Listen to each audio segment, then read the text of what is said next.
As interest costs go up in the United States, you get in this vicious circle where higher interest rates cause higher funding costs, cause higher debt issuance, which cause further bond liquidation, which cause higher rates, which put us in an untenable fiscal position. Our interest bill is going to very shortly exceed our defense spending in just a couple of years.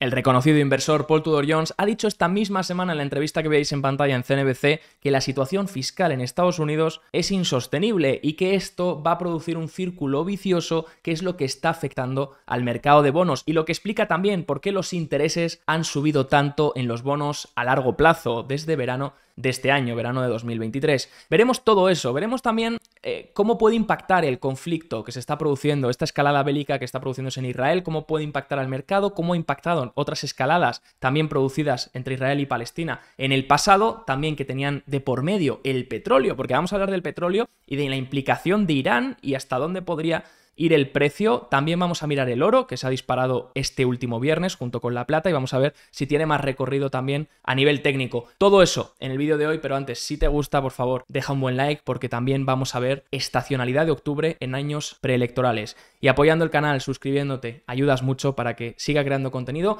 y sigamos generando informes. Arrancamos con este gráfico de proyecciones del Congreso, donde se muestra que para 2030 el porcentaje de los impuestos recolectados que se van a destinar a pagar los costes de la deuda, los intereses, recordad que cuando un gobierno se endeuda tiene que pagar intereses, pues ¿cuánto va a representar la recolecta de impuestos, el pago de los intereses? Pues un 20% para 2030 se irá únicamente para pagar los costes de la deuda. Un 20% de lo que se recolecte por impuestos va a ir únicamente a pagar los costes de la deuda. Y es que el Congreso estima también que incluso asumiendo una caída en los intereses, tras la subida que han tenido en el último año, los costes de la deuda para 2028 llegarán a $1 billón o en porcentaje el 3,1% del PIB proyectado para 2028. Eso será más de lo que se gasta en defensa. Paul Tudor Jones dijo que sería en unos años. El Congreso asume que será para 2028. Pero otros gráficos interesantes. Aquí el Economist. Fijaros, en 2021 el Congreso proyectaba que el gasto por intereses en proporción con el PIB,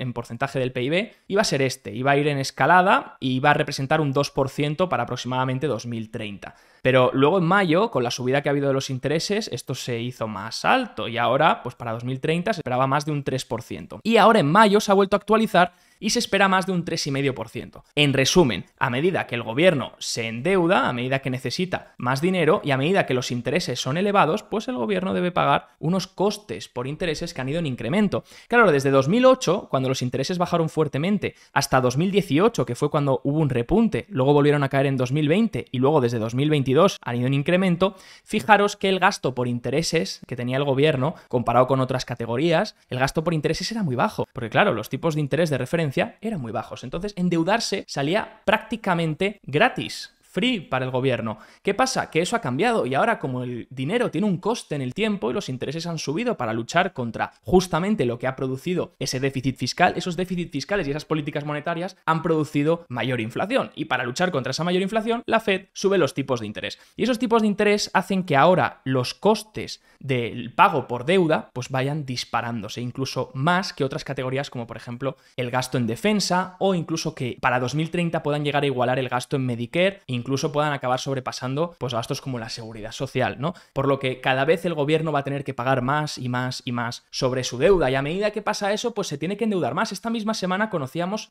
el déficit fiscal para 2023, para final de año 2023, el 30 de septiembre, que se disparaba hasta 1,7 billones de dólares. Eso es una barbaridad. Y claro, a medida que ese déficit continúa y esos gastos gubernamentales continúan, pues vamos viendo más tensión también en el mercado de deuda. ¿Qué es lo que ha pasado? Sabíamos que los bonos han incrementado fuertemente. De hecho, fijaros, desde más o menos verano de este año han pasado de 3,3% el interés del bono a 10 años hasta el 4,6%. ¿Y por qué se debe esto? Bueno, pues Cross Border Capital dice que se debe sobre todo por una cosa que se denomina el term premia, que es exigir una mayor rentabilidad por parte de los inversores en tramos, en vencimientos más a largo plazo. Obviamente no vas a exigir lo mismo comprando deuda a un año que comprando bonos a 10 años, porque en 10 años pueden pasar muchas cosas. La inflación puede ser superior a la rentabilidad que te está dando el bono, el emisor puede quebrar, que sí, que el emisor pero es Estados Unidos, pero bueno, todo puede pasar. Entonces requieres mayor rentabilidad. ¿Qué pasa? Que también ha habido un problema de oferta. Hemos visto que, bueno, recordemos que cuando el precio va a la baja de los bonos, el interés va al alza, son inversos, ¿vale? Y viceversa, cuando el precio va al alza, el interés va a la baja. ¿Qué ha pasado? Que hemos visto mucha oferta en el mercado de bonos a largo plazo. ¿Por qué? Porque la curva está invertida. Eso significa, cuando la curva está invertida, significa que los tramos cortos, por ejemplo, el interés del bono a 2 años, está por encima, del interés del bono a 10 años, por ejemplo, si miramos ese diferencial. Eso significa que el gobierno puede emitir deuda en tramos más a largo plazo para que le salga más barato, porque los intereses son menores en los tramos a largo plazo, por lo que mete más oferta en el mercado. También hemos conocido que bancos como China o Japón o Arabia Saudita estaban vendiendo bonos estadounidenses para recoger liquidez, pues eso también ha puesto más oferta en el mercado de bonos. Y cuando hay tanta oferta y no hay tanta demanda porque se exige un mayor premium, se exige una mayor rentabilidad, ahí es cuando el precio cae y los intereses se disparan. Y de ahí es cuando habla Paul Tudor Jones de este círculo vicioso. Vemos unos intereses que pasan del 3,3% al 4,6%. Ya veíamos la semana pasada, si miramos ya más a corto plazo y intentamos ver qué está pasando con la acción del precio, aquí estamos viendo el ETF TNX, por lo que le movéis la coma y ya está, o lo dividís por 10 y tenemos el interés del bono a 10 años, ¿vale? 4,88 fue lo que se vio la semana pasada de máximo. Decíamos que había cierto agotamiento, por lo que podíamos empezar a ver cierto retroceso en los intereses. Ha habido cierto retroceso, pero el jueves volvimos a ver cierto rebote en esa media de 20 sesiones, esa media de 20 días, también el viernes un poquito de rebote, y es que por eso se forzó tanto el jueves como el viernes una caída en los índices, pese a que la semana no arrancaba del todo mal. A medida que los intereses bajan, las bolsas y bonos suben, y la duración, la mayor duración, los activos de mayor duración, como pueden ser el oro, las empresas de crecimiento, las tecnológicas, semiconductores, lo hacen mejor que los activos de menor duración, como por ejemplo la energía. Y cuando los intereses suben, las bolsas y bonos corrigen y menor duración lo hace mejor que mayor duración. Por ejemplo, en este caso, energía lo hace mejor que pues growth.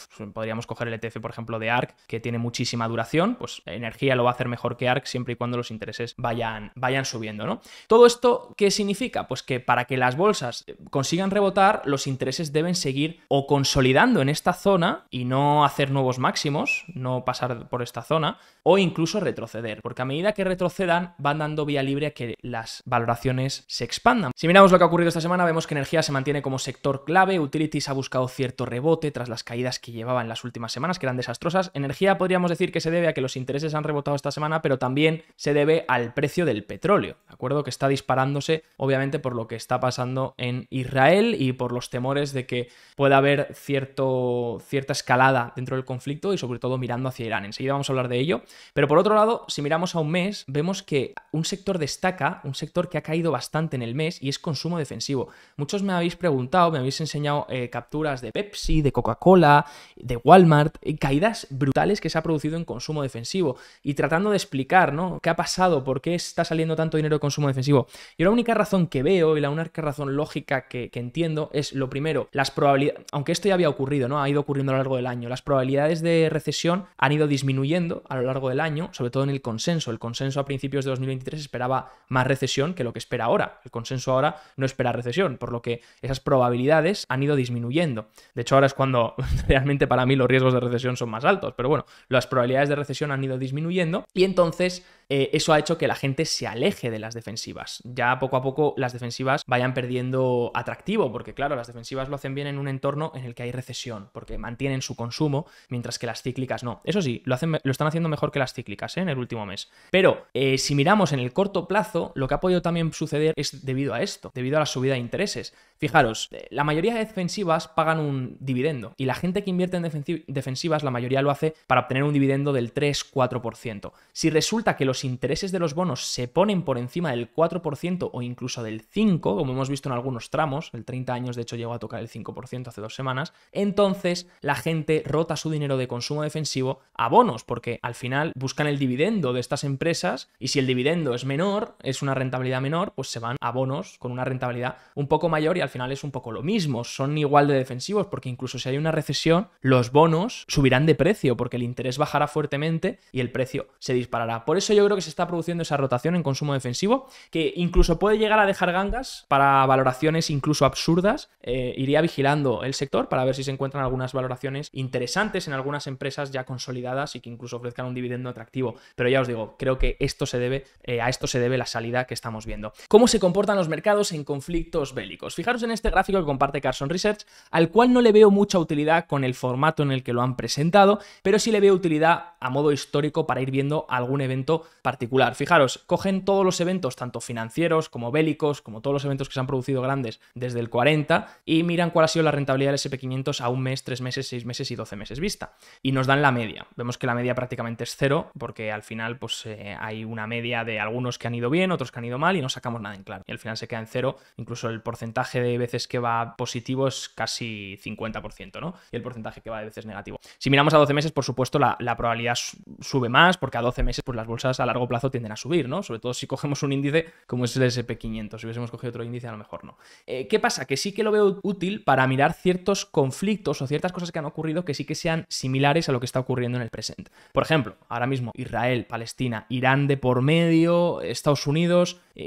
¿A qué nos puede sonar lo que está ocurriendo en Israel? Bueno, pues a la guerra de Yom Kippur, ¿no? En el 73 los precios del petróleo se dispararon. Recordar que además en el 73 fue cuando de hecho vimos ese primer shock inflacionario de la década de los 70 y los 80, ese primer shock que luego se tradujo en el CPI por la subida del precio del petróleo, y luego fue a partir del 77 aproximadamente que se vio el segundo shock, cuando luego tuvo que llegar Paul Volcker para generar una subida de intereses bestial y generar una recesión en Estados Unidos, ¿no? Si miramos, la guerra de Yom Kippur sí que es verdad que trae rentabilidades negativas. A medida que el petróleo se disparaba y la inflación se disparaba, pues traía, y Arthur Burns estaba en el puesto, pues traía rentabilidades negativas. Si luego vemos, sobre todo, esto se produjo debido al embargo de petróleo que se produjo, ¿vale? Incluso en Estados Unidos algunas gasolineras no tenían ni gasolina. El embargo del petróleo que se produjo por los países árabes a Estados Unidos y a Occidente, y vemos pues por supuesto que esto produjo, es prácticamente los mismos días,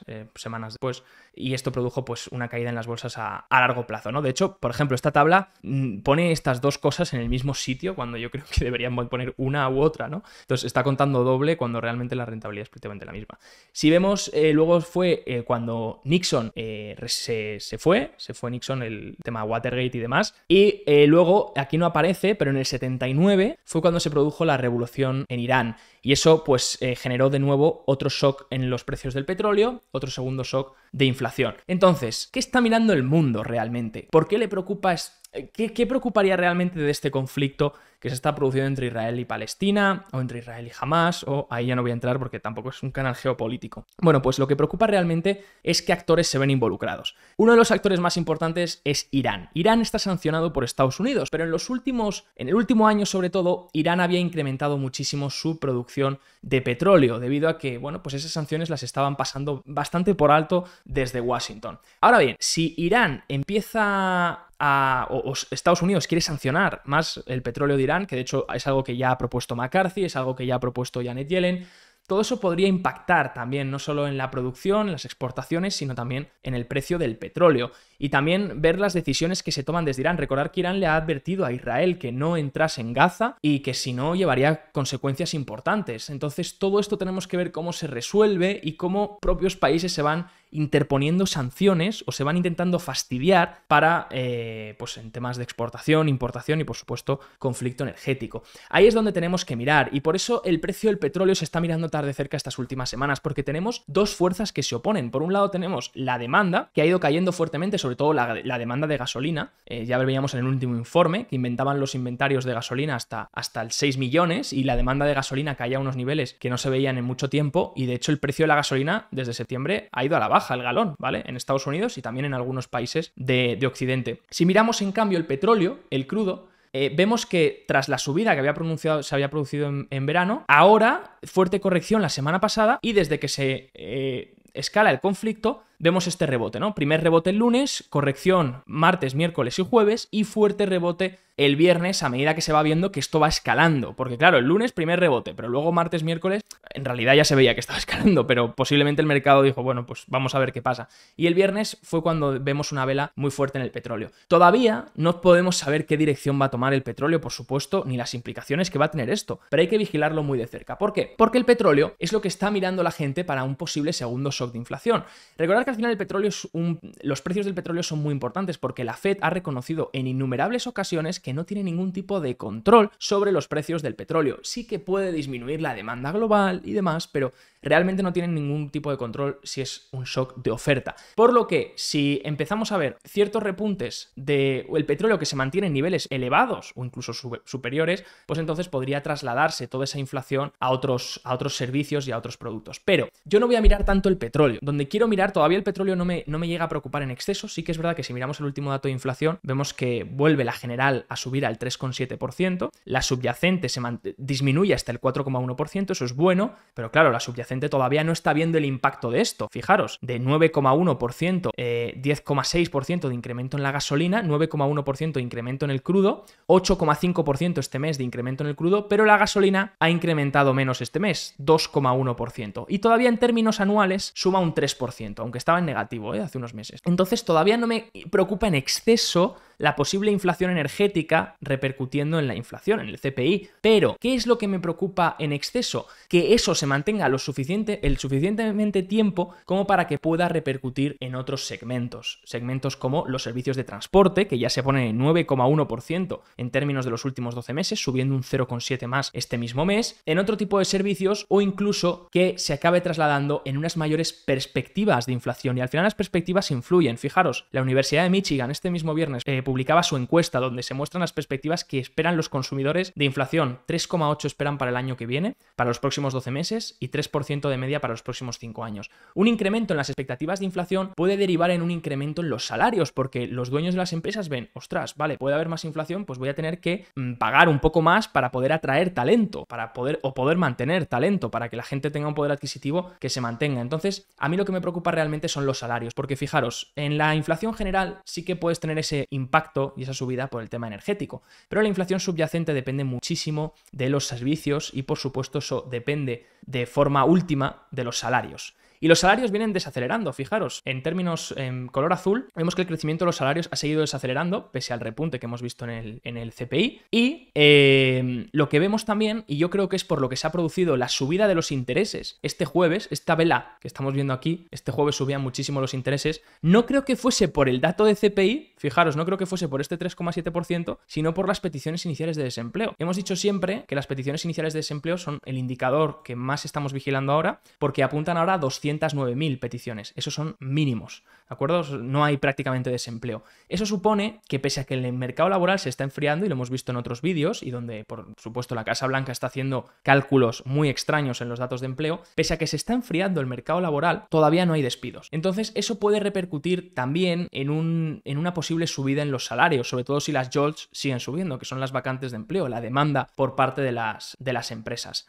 Hasta de hecho que no veamos unas peticiones de desempleo por encima de 320.000, no creo que haya una recesión. De hecho, deberíamos incluso verlas un poco por encima, 360, 370. Si miramos, entonces, los salarios siguen desacelerando, siguen creciendo cada vez menos. ¿Qué sería lo realmente preocupante para el mercado en términos de inflación? Que los salarios volviesen a repuntar. Si los salarios vuelven a repuntar, entonces el mercado ahí sí que se va a hacer caca, porque va a ver que no solo la energía está repuntando, y eso hace que la inflación general aumente, sino que también está repuntando los salarios, y eso podría repercutir en los servicios y las categorías más subyacentes. Y eso es lo que realmente va a preocupar al mercado. Todavía no es algo que esté pasando, por lo que todavía la inflación se queda en un ojo, pero no podemos hablar de esto todavía, de este segundo shock inflacionario del que ya todo el mundo está hablando. De hecho, hay muchas fuerzas incluso deflacionarias. Recordemos que la economía de los 70 y los 80 no es la misma que la de ahora, e incluso aunque esto pueda producirse, hay muchísimas fuerzas deflacionarias también en juego. Por ejemplo, estamos viendo el sector servicios enfriarse, estamos viendo lo que está pasando en China.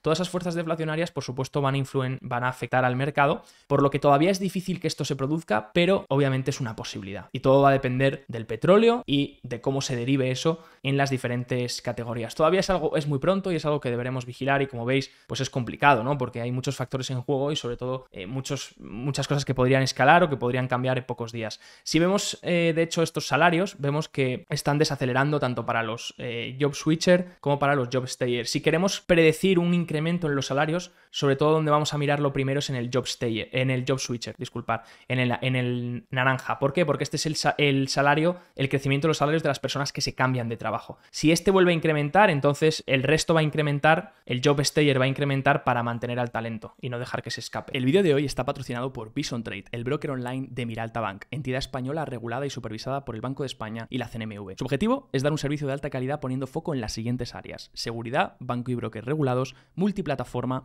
tecnología avanzada, acceso a multiproducto, acciones, fondos, renta fija, opciones, divisas y mucho más. Y mi parte favorita, la educación y formación para los clientes. Ofrecen tarifas muy competitivas en relación a otros bancos españoles y una atención al cliente excepcional. Visita bisontrade.com y podrás ver más información o probar su plataforma demo. Ya hablábamos de que la estacionalidad, vamos a hablar de estacionalidad, índices y también oro. Ya veíamos que la estacionalidad de octubre era bastante media, era mediocre. Y de hecho, la estacionalidad buena en años preelectorales es en diciembre. Noviembre y diciembre suelen ser meses buenos estacionalmente en años preelectorales. De hecho, aquí Almanac Trader nos trae únicamente el mes de octubre.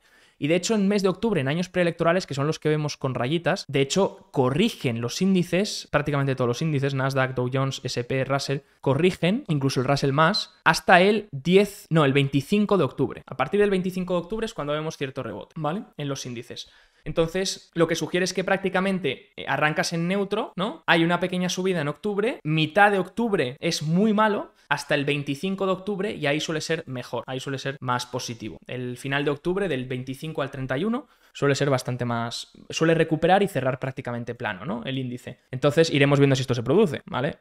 Ahora estamos a 13... ¿qué día es hoy? Ahora estamos a 15 de octubre, por lo que todavía estaríamos aquí. Podría quedar un último susto en octubre antes de intentar recuperar a final de mes, ¿no? De hecho, el MSCI, si miramos algo más global, tiende a terminar de caer desde verano hasta el 12 de octubre. Y en el 12 de octubre es cuando tiende a subir hasta final de año. Por lo que la estacionalidad para final de año es positiva en años preelectorales. La estacionalidad se la llevan los alcistas y ahora es cuestión de mirar qué niveles tenemos que vigilar para no tener tanto riesgo. Fijaros el QQQ, que había sido el índice ganador, el índice líder, de hecho es el que más ha retrocedido la caída de 2022, está cercano al FIBO 78,6%, casi ha recuperado el 80% de la caída, mientras que el SP500 está casi cercano al FIBO 61,8 o algo así, y el Nasdaq Composite está cercano al FIBO 50.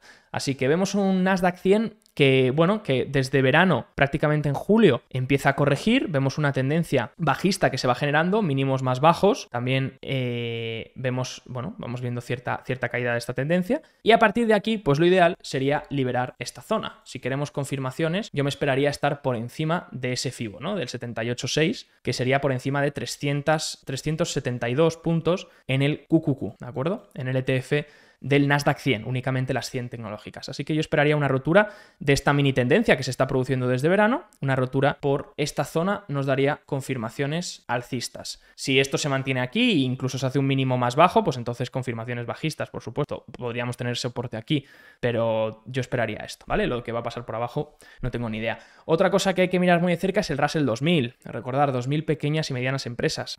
Vuelto a buscar el soporte, veíamos la semana pasada que esto era un soporte importante, rebotó en este soporte y ahora pues está buscando otra vez el soporte. De nuevo, el Russell 2000 tiene que aguantar este soporte. Si empezamos a ver el Russell 2000 hacer nuevas bases más bajas que este nivel, entonces es bastante malo para la amplitud. El SP500 más de lo mismo, muy parecido al Nasdaq pero con peor fortaleza, ¿no? Vemos que está más bajo, está en el FIBO 61,8, no ha retrocedido tanto de la caída, y vemos que también esta tendencia, ¿no? Que va desde verano a la baja, donde tenemos pues máximos decrecientes, mínimos decrecientes, y a partir de aquí lo ideal sería romper el nivel de los 4.450, lo mismo que con el Nasdaq.